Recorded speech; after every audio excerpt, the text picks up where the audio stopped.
Good day all. Welcome back to Mission Management. Today we'll be looking at Module 7, which is Legal Frameworks, International Information Laws. Now, by way of objectives, by the end of this module, we should be able to understand the key global data privacy laws and their impact on businesses and individuals. To be able to recognize the regional differences in data privacy regulations across the European Union, USA, Nigeria, and China. We should also be able to apply the principles of data protection and information security management in accordance with global standards like ISO IEC 27001. We should also be able to identify the obligations and requirements that businesses must meet under various privacy laws. By way of introduction, in today's interconnected world, the need for data privacy and information security has never been greater.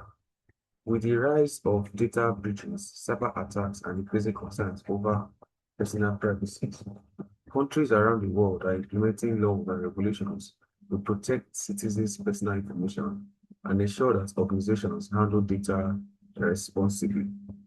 These laws are crucial for establishing trust between individuals, businesses, and governments. This module explores the global legal landscape regarding data protection and privacy laws, focusing on key regulations from different regions and countries, including the General Data Protection Regulation, which is the GDPR in the EU, and the HIPAA and CCPA in the USA. We'll also be looking at Nigeria's Data Protection Act, NNDPA, then China's Personal Information Protection Laws, PIPL. Then we'll also be looking at the ISO um, ISC 2701, that is the international standard for information security management, which provides a framework for managing information security risk. Now let's look at the global legal landscape. Data as a valuable asset. Data is one of the most valuable assets for businesses, government, and individuals. Then let's look at the regional differences. Now, data privacy regulations vary across countries, influenced by economic, legal, and cultural factors. Now, key global regulations. We have the General Data Protection Regulation given by the EU. We have the Health Insurance Portability and Accountability Act, HIPAA. This is for hospitals in the US. Then we have the California Consumer Privacy Act, which is CCPA for the USA too. Then we have the Nigeria Data Protection Act, NNDPA, in Nigeria. We also have Personal Information Protection Law, PIPL, in China. I'll be looking at this in details.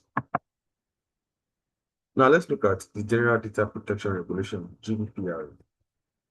The overview of this. GDPR is one of the most comprehensive data privacy regulations globally, enforcing strict rules for organizations that process personal data of EU residents. The key features include right to data subject, right to access, correct and delete personal data. There is also data protection officer known as DPO, required for organizations processing sensitive or large scale data. There's also consent requirements. There is explicit informed consent for data collection and processing. Then data breach notification. It must notify authorities within 72 hours of discovering a breach. What are the penalties for this regulation? Fines up to 20 million euros or 4% of your global turnover, whichever one is higher. Now let's look at HIPAA, which is the Health Insurance Portability and Accountability Act. The overview, HIPAA regulates the protection of healthcare data in the US. It applies to healthcare providers, insurers, and business associates handling patient information. The key features include data storage and transmission, It requires encryption and secure storage of patient data. They also have breach notification. It requires reporting data breaches involving health information. Now, what are some of the penalties? There's civil and criminal penalty for violating this. The way it gets HIPAA. An example is a hospital must encrypt electronic medical records and ensure access is limited to authorized personnel only. Then we have the California Consumer Privacy Act, CCPA.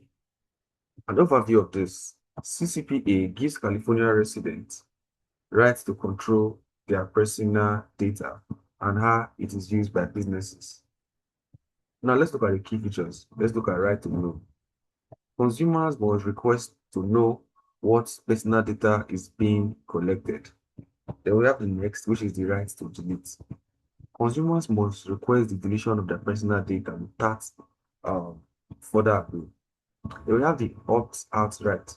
Consumers must opt out of the sale of their data to third parties, or they can opt out of their sale of their data to third parties. It's a right under the CCPA. Those are one of the penalties for violating this act. There is fine for non-compliance, especially for data involving minors, people less than 18 years.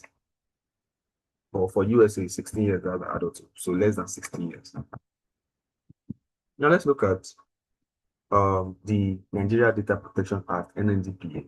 An overview is this is NNDPA established framework for personal data protection in Nigeria, aligning with global standards like GDPR rather.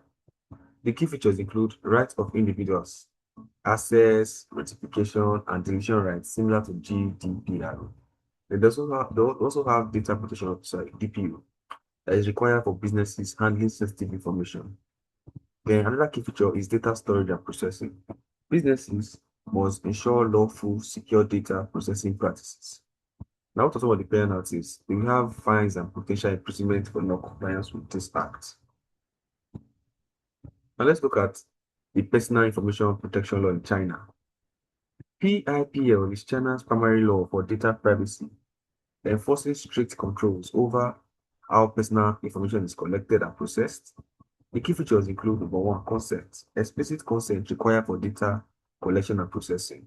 We also have risk assessments required for cross-border data transfers. We also have penalties, that is fines and protection criminal liabilities for breaches.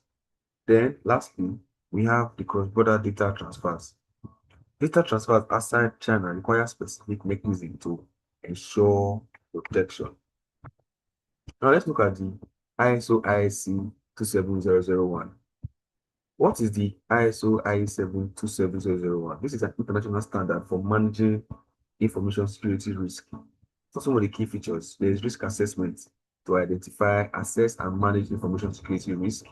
There's continuous improvement. There is regular audit and updates to ensure security practices.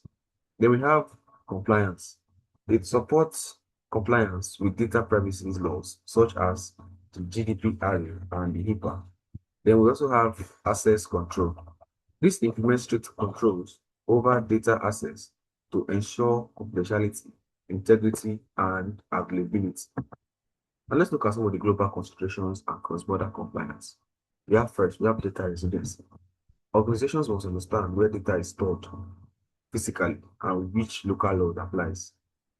Then let's look at the cross-border transfers. Different countries impose varying rules for transferring personal data internationally.